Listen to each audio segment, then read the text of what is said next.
Llegó la noche, les dijo: pasemos al otro lado.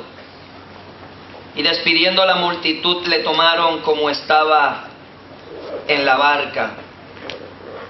Y había también con él otras barcas. Pero se levantó una gran tempestad de viento y echaba las olas en la barca, de tal manera que ya se anegaba. Y él estaba en la popa, durmiendo sobre un cabezal. Y le despertaron y le dijeron: Maestro, ¿no tienes cuidado que perecemos? Y levantándose reprendió al viento y dijo al mar: Calla, enmudece. Y cesó el viento y se hizo grande bonanza. Y les dijo: ¿por qué estáis así amedrentados? ¿No tenéis, cómo no tenéis fe? Entonces temieron con gran temor y se decían el uno al otro: ¿quién es este que aun el viento y el mar obedecen? Aleluya. Esto es un pasaje, créame, aterrante. Es un pasaje donde, mire, personalmente al mar yo le tengo respeto. Yo he tenido grandes sustos con el mar. El mar es soberano. El mar es orgulloso. Toda la tierra, la parte terrestre, solamente cabe en la parte del océano Pacífico. Los océanos son 18 veces más grandes que toda la tapa terrestre. De hecho, en Génesis aún se ve que la voz de Dios le tiene que decir a esas olas: hasta ahí va a llegar el orgullo de tus olas. Usted puede estar en la orilla y la puede tener a largos pies de distancia, y usted se entretiene, lee, toma sol, duerme un rato, ronca como un oso que enebra, y cuando usted se levanta a la orilla, usted la tiene a sus pies. Así es el mar. De momento viene ese ventarrón, esa ola, y lo que hay se lo lleva. Por eso yo le llamo a ese mar soberano. Y aquí vamos a ver a un Jesús en otra faceta. Más que el Jesús que pone una mano y sana, más el Jesús que aún camina y de sus sombras se sanan. Más que un Jesús que levanta un paralítico. Más que un Jesús que con su boca el enmudecido habla, el aturdido queda claro. Vamos a ver a un Jesús, su Jesús, mi Jesús, que aún a la parte atmosférica y ese mar, Él tiene poder sobre él.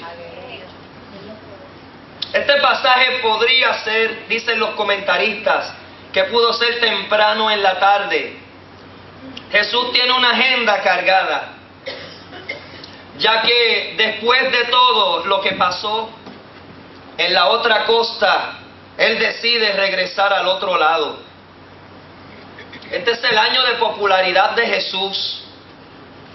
Sabemos que Jesús tuvo 3 años de ministerio, su año de popularidad. Su año inaugural, su año de popularidad y su año de rechazo. En ese año, inaugural, este pasaje, después de todo lo que pasó, muestra que al regresar Jesús a la costa occidental, el pueblo estaba esperándole en grandes masas. Y Jesús está diciendo entonces a sus discípulos y a otros barcos que le acompañaban, pequeños barcos que le acompañaban: pasemos al otro lado de la orilla. El lugar céntrico es el mar de Galilea.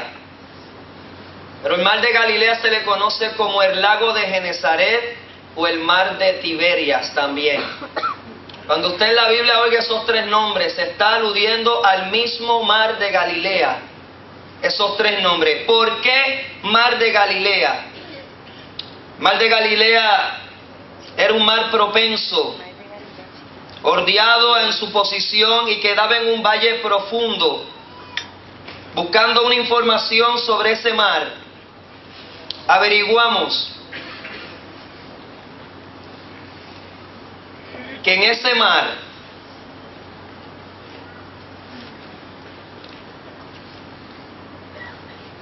tenía cientos de pies sobre el nivel del mar, y al estar profundo y bajo sobre el nivel del mar, hacía entonces que los vientos vinieran como ráfagas. De hecho, leí que en estos últimos tiempos contemporáneos dicen que los vientos llegan a que se arremolinen como una batidora en ese mar, y aún los pescadores de esa región que van allí se topan con tormentas donde olas llegan hasta 20 pies de profundidad, 20 pies de alto, una ola de 20 pies, son unos 6 metros. Ahora transportémonos a aquel suceso. Lago de Genesaret, ¿por qué el nombre? Lago de Genesaret viene quizás emparentado con el nombre hebreo de Gan, que significa jardín. Era una llanura situada al noroeste de este mar de Galilea. Era el lugar donde Jesús hizo muchos milagros. Eso se encuentra en Mateo capítulo 14, versículo 34. Y me gustaría ir a la cita bíblica en Mateo 14, 34. Veamos lo que dice Mateo y lo comparamos con lo que anuncia Marcos, en el capítulo 6, 53.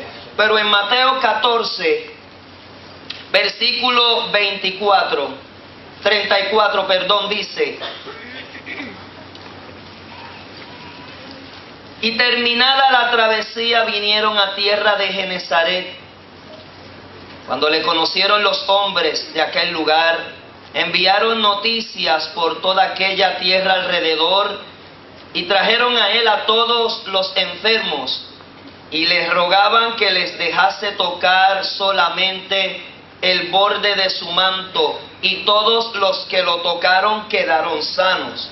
Y si usted le encanta el pasaje de la mujer que tocó el manto de Jesús, Marcos me va a atestiguar, y Marcos posiblemente es el evangelio más puro, es el evangelio más fidedigno, es el más corto, pero es el primero que se relata. Y más que un evangelio, es una corriente de costumbres y hechos que se narran de Jesús. Y lo vamos a comparar. Esto es Mateo lo que dice, pero en Marcos es más exquisito. Aquí está diciendo que Jesús, esa mujer no fue la única que posiblemente tocó el manto y se sanó. Los evangelistas narran el suceso de ella. Mire las hazañas de Jesús. Ese mar de Galilea es un testigo. Allí, un terreno testigo de grandes eventos de Jesús, de grandes milagros y proezas. Pasamos a Marcos 6:53. Vamos a hablar del mismo pasaje, pero mire cómo lo explica Marcos. Marcos 6:53. Jesús sana a los enfermos en Genesaret. Y terminada la travesía, vinieron a tierra de Genesaret y arribaron a la orilla. Y saliendo ellos de la barca, enseguida la gente le conoció. Y recorriendo toda la tierra de alrededor, comenzaron a traer de todas partes enfermos en lechos donde oían que estaba. Y donde quiera que entraba, en aldeas, ciudades o campos, ponían en las calles a los que estaban enfermos y les rogaban que les dejase tocar siquiera el borde de su manto. Y todos los que lo tocaban quedaban sanos. Aleluya. Recuerde que el mar de Galilea es como un embudo. Todas las tierras entonces de alrededor se beneficiaron del ministerio de Jesús.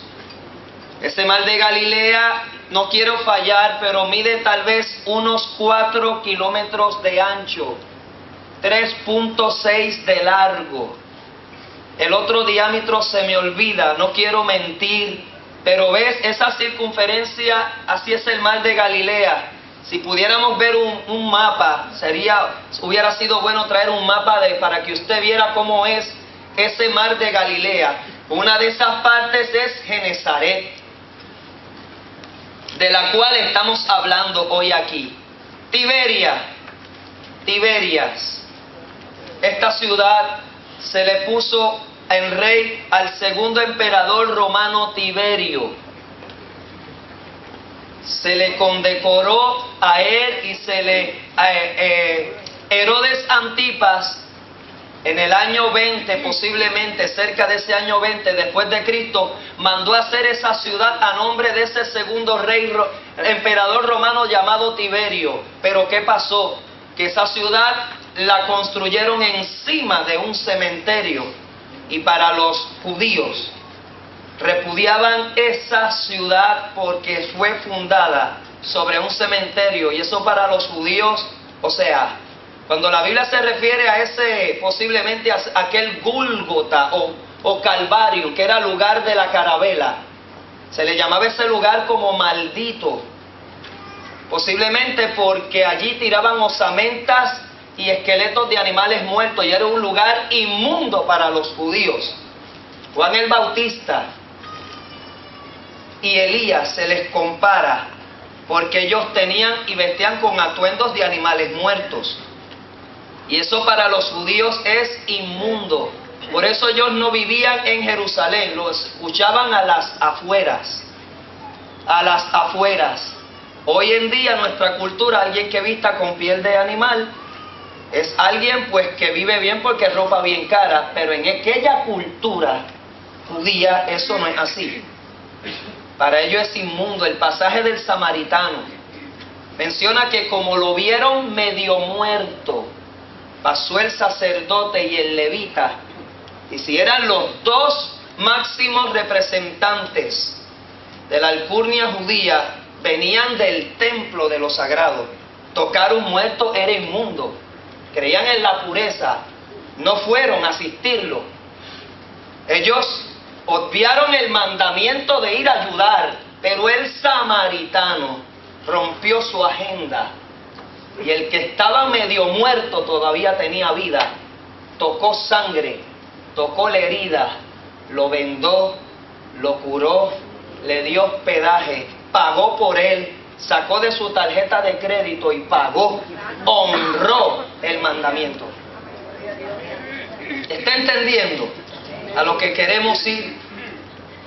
Por eso Tiberias no era muy apreciada por los judíos. Claro, años después, Tiberia vino a ser un lugar de mucho énfasis y ahínco para el pueblo judío.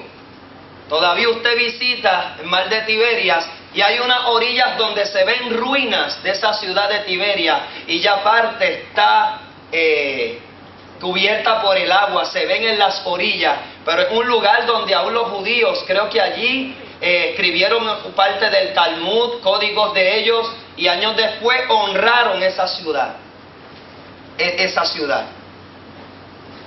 Jesús toma la decisión de cruzar al otro lado.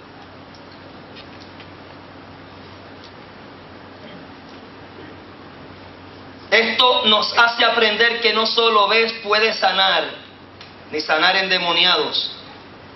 Jesús controla también los poderes de la naturaleza. Y hoy yo pregunto, ¿cuál puede ser la naturaleza de nuestro problema? ¿Cuán grande puede ser nuestra tormenta? ¿Cuán grande puede ser esa tormenta, iglesia? Jesús, escuche bien, no duerme por nosotros. Jesús va con nosotros. No se nos puede olvidar que Él va en la barca. Él va conmigo. Él va con mi entorno. Y al estar allí, a esas horas de la tarde, se arrimó una tormenta de repente.